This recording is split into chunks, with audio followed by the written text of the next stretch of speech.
Foi necessário cobrir as ruas com areia branca, espalhar flores e ervas aromáticas para esconder o mau cheiro e dar à cidade uma aparência mais digna da chegada do príncipe regente Dom João.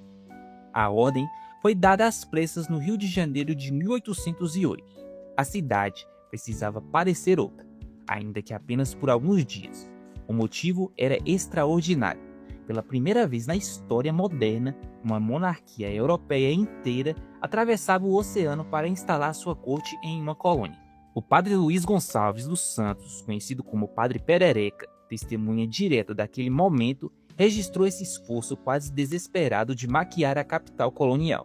O Rio de Janeiro não era Lisboa, não era Madrid, não era Paris. Era uma cidade quente, apertada, barulhenta, marcada pela escravidão, com ruas estreitas, casas simples e um cheiro constante vindo do lixo, dos animais e dos dejetos lançados diariamente nas vias públicas. E era justamente ali que a família real portuguesa pisaria pela primeira vez. A chegada da corte, em 1808, não foi uma escolha romântica e nem um grande projeto civilizatório planejado, foi uma fuga. Na Europa, Napoleão Bonaparte avançava de forma avassaladora. Seu objetivo era destruir economicamente a Inglaterra por meio do bloqueio continental, proibindo que os países europeus mantivessem comércio com os britânicos. Portugal, aliado histórico dos ingleses, recusou-se a obedecer completamente. A resposta veio rápida. Tropas francesas marcharam em direção a Lisboa. Sem força militar suficiente para resistir e pressionado pela aliança inglesa, Dom João tomou uma decisão radical: abandonar Portugal e transferir a sede do Império para o Brasil. Não foi apenas a família real que embarcou. Foram ministros, nobres, funcionários, militares, religiosos, criados, tesouro da coroa, arquivos do Estado e toda a engrenagem administrativa do reino. Cerca de 15.000 pessoas deixaram Portugal às pressas, enquanto a população observava entre o espanto e a revolta. Para muitos portugueses, aquilo foi uma humilhação. Parecia que o rei havia fugido e abandonado seu próprio povo. Para outros, foi uma manobra brilhante que salvou a monarquia. O fato é que, enquanto Lisboa se preparava para a ocupação francesa, o centro do Império Português passava a existir do outro lado do Atlântico. A viagem foi longa e difícil. Os navios estavam superlotados. Haviam doenças, falta de conforto, desorganização e medo constante. A rainha Dona Maria I, já debilitada mentalmente, viajava com condições precárias. Carlota Joaquina, esposa de Dom João, via tudo aquilo com desprezo. Criada na corte espanhola, acostumada ao refinamento aristocrático europeu, Carlota considerava aquela travessia um exílio humilhante. Quando finalmente chegaram ao Brasil, primeiro em Salvador e depois no Rio de Janeiro, o choque foi imediato. O comerciante inglês John Lubbock, que viveu no Brasil naquele período, descreveu o Rio de Janeiro como uma cidade de ruas estreitas, mal pavimentadas e frequentemente imundas. Para ele, a presença constante de escravos carregando tudo, água, mercadorias, móveis e até pessoas, dava à cidade um aspecto inteiramente diferente de qualquer capital europeia. Em suas palavras, o Rio parecia mais africano do que europeu. Essa observação se repetia entre muitos viajantes estrangeiros. Johann Babidis Spix e Karl von Martius, naturalistas alemães que percorreram o Brasil, ficaram impressionados com a escravidão urbana. Eles escreveram que em nenhuma parte a escravidão se mostrava tão visível quanto no Rio de Janeiro. Tudo dependia do braço escravo. Água, transporte, comida, limpeza, construção, comércio, tudo. A cidade tinha cerca de 60.000 habitantes e mais da metade era composta por pessoas escravizadas. O funcionamento do rio dependia completamente desse sistema brutal. Para muitos europeus, isso causava fascínio e repulso ao mesmo tempo. Mas se a escravidão impressionava, a falta de estrutura urbana constrangia ainda mais. O oficial britânico Thomas O'Neill registrou uma frase que se tornaria famosa: "Não havia no Rio de Janeiro um edifício digno de receber um soberano europeu." E isso era verdade. O Paço dos Vice-Reis, destinado a receber Dom João, era pequeno, simples, insuficiente para os padrões de uma corte acostumada aos palácios de Queluz, Mafra e Ajuda. Não existia no Brasil um palácio que simbolizasse a grandeza de uma monarquia europeia. Era uma capital improvisada para um império improvisado. A solução foi imediata e profundamente impopular. Casas particulares da elite carioca foram requisitadas para abrigar nobres, ministros e funcionários da corte. Essas desapropriações ficaram conhecidas como aposentadorias. Nas portas das residências apareciam as iniciais PR, de príncipe regente.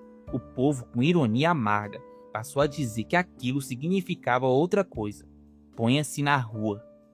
Famílias inteiras eram expulsas de suas próprias casas para dar lugar à nobreza portuguesa. Esse episódio gerou enorme ressentimento. A chegada da corte trouxe prestígio político ao Rio de Janeiro, mas também privilégios impostos à força. Carlota Joaquina detestava tudo aquilo. Relatos da época mostram que ela considerava o Brasil abafado, insalubre, mal cheiroso e socialmente inferior. Para ela, o Rio de Janeiro era um desterro tropical, não uma nova capital imperial. Seu casamento com Dom João já era desastroso em Portugal. E no Brasil, a convivência se tornou ainda pior. Haviam traições, espionagem, facções rivais e disputas abertas por influência política. Carlota tentava intervir no governo e até se envolvia em projetos ligados à sucessão espanhola durante a crise napoleônica. Dom João, desconfiado, mantinha distância e limitava sua influência. Ela jamais aceitou o Brasil como lar. Enquanto isso, o jovem príncipe Dom Pedro vivia uma experiência muito diferente. Ao contrário da mãe, ele se adaptou com facilidade. Gostava da liberdade, dos cavalos, das caçadas, da vida menos rígida que existia longe da formalidade sufocante de Lisboa. Ele cresceu em um contato mais direto com a realidade brasileira e desenvolveu uma relação muito mais espontânea com a terra que anos depois governaria. Essa diferença entre mãe e filho seria decisiva. Enquanto Carlota representava a velha aristocracia europeia que sonhava com retorno, Pedro começava a se moldar como figura brasileira. Mas Dom João entendia que governar o Brasil exigia mais do que simplesmente sobreviver. Era preciso transformar o Rio em uma capital imperial de verdade. Nascia ali uma espécie de teatro político. A historiadora Kirsten Schultz chamou esse processo de Versalhes tropical. A ideia era importar os símbolos da monarquia europeia para dentro de uma cidade colonial escravista. Era necessário parecer rei. Por isso, surgiram rapidamente instituições fundamentais.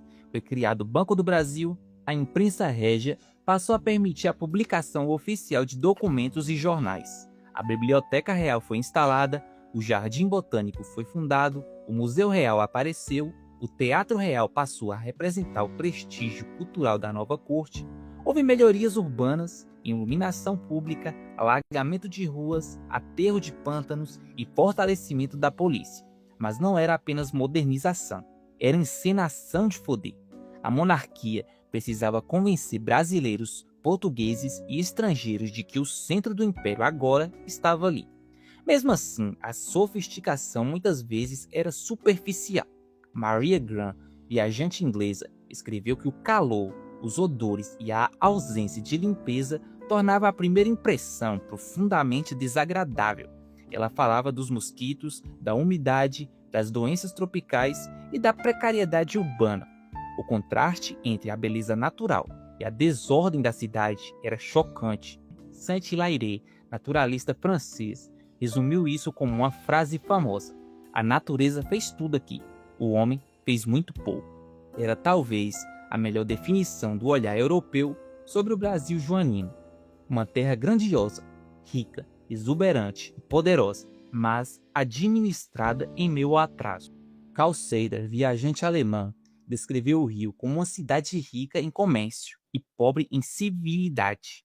Ele criticava a elite local que tentava imitar a Europa sem realmente possuí-la. Maximilian von Wied observava algo semelhante. Para ele, a riqueza circulava, mas não se convertia em beleza urbana. O Brasil era rico, mas não parecia rico. Faltavam palácios, faltavam estradas, faltavam pontes, faltava urbanismo. Havia ouro, açúcar, café, comércio, mas faltava a aparência de civilização que os europeus esperavam. Debré talvez tenha sido quem melhor registrou essa contradição.